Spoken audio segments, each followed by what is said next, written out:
Today, yet again, we turn our focus to Afghanistan, a country where for millions of women and girls, daily life is a struggle against erasure, humiliation and fear. But this week, there is a glimmer of hope and perhaps the first stirrings of justice. In a historic move, judges at the International Criminal Court have issued arrest warrants for two of Taliban's most powerful leaders, namely Supreme Leader Haibatullah Akhundzada and Chief Judge Abdul Hakim Haqqani.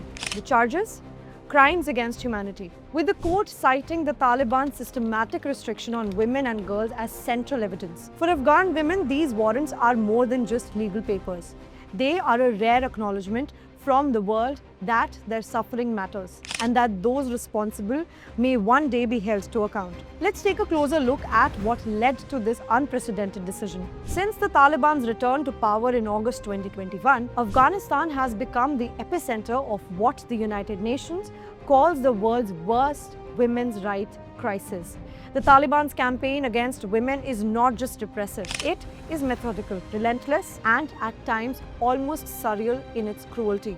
Imagine being a young girl eager to learn only to have the doors of your school slammed shut. First, banning you from secondary education, then university, and finally, even medical schools. For Afghan girls, this isn't a distant threat. It is their daily reality. The Taliban have banned education for girls beyond grade 6. That means for millions of girls, childhood is where their dreams are forced to end. But education is just the beginning. The Taliban have barred women from working in almost every sector, including the United Nations and humanitarian organizations. Some women remain on the state payroll, but their salaries have been cut to a symbolic fraction, a cruel reminder that their skills and ambitions are now worth less in the eyes of the regime. The rules imposed on Afghan women and girls are not just restrictive. They are designed to erase women from public life entirely. Women are forbidden from leaving their homes unless absolutely necessary. If they must go out, they are required to cover themselves from head to toe, their faces hidden behind mesh screens.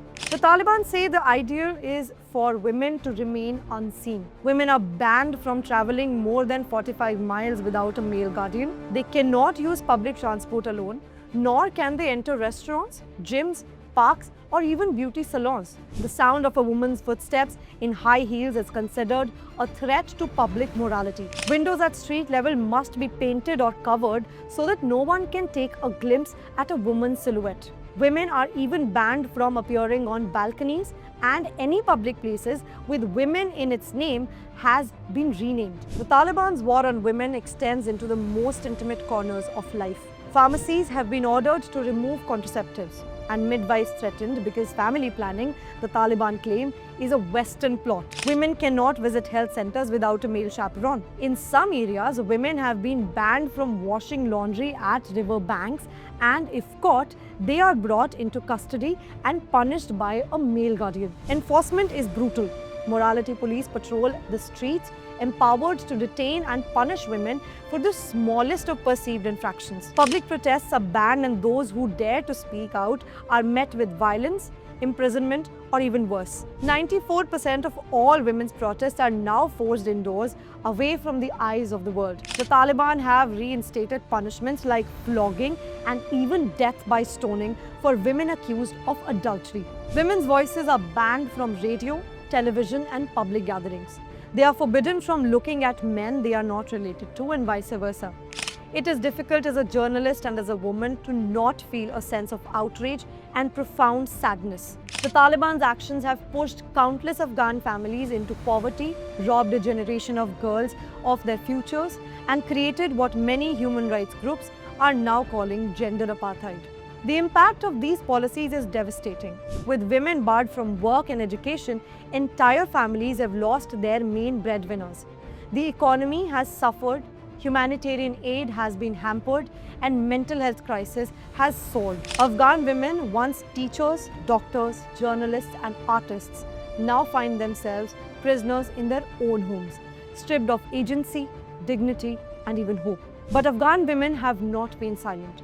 Despite the risks, they have staged protests, run underground schools, and spoken out on social media. Their courage in the face of such overwhelming repression is nothing short of remarkable. This is the context in which the International Criminal Court has acted. By issuing arrest warrants for the Taliban's top leaders, the ICC is sending a powerful message that the world is watching, and there will be consequences for those who treat women as less than human. The court specifically cited the deprivation of freedom of movement, denial of bodily autonomy, bans on education, and the brutal suppression of opposition, including murder, torture, rape, and other forms of sexual violence as evidence of crimes against humanity. For the first time, the international community is formally recognizing that what is happening to Afghan women is not just a domestic issue, but a crime against humanity that demands accountability. Of course,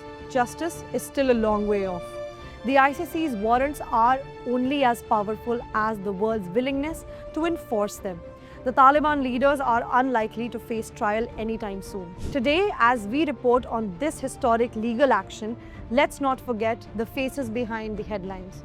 The mothers, daughters, sisters, and friends who deserve the freedom to learn, to work, to walk in the sun, and to simply be seen. The fight for Afghan women's rights is far from over, but perhaps, just perhaps, the world is finally listening. For Afghan women, justice cannot come soon enough. I am Gunjan Handa for The Asian Chronicle.